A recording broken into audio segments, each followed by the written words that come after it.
Qui était Edmond Perrier? Il était comment on dit déjà?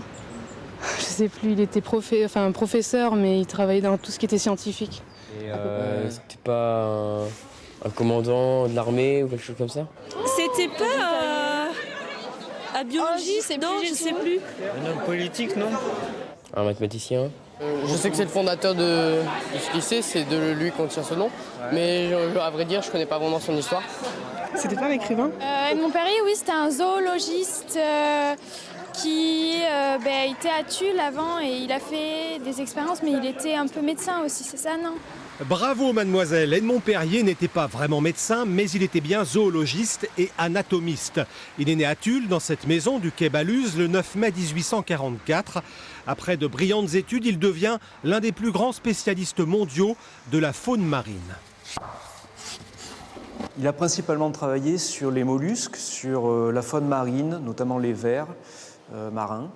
Et il s'intéressait aussi aux travaux de Lamarck et de Darwin.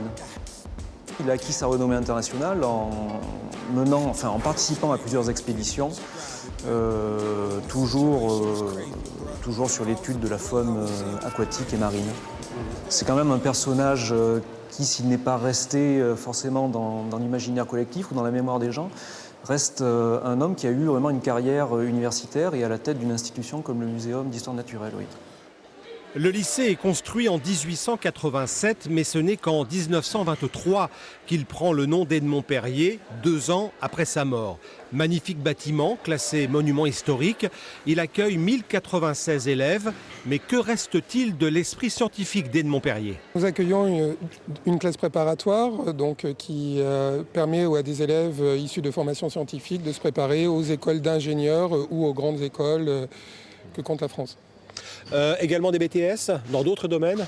Alors nous avons en effet 2 BTS, un BTS négociation, digitalisation, relations clientèle et un BTS assistant de manager. Donc ce sont des BTS tertiaires pour répondre à la demande des entreprises locales. D'illustres personnages sont passés par le lycée Edmond Perrier, le mathématicien Benoît Mandelbrot, père des fractales, le célèbre cinéaste Éric Rohmer ou encore le philosophe Marcel Conche.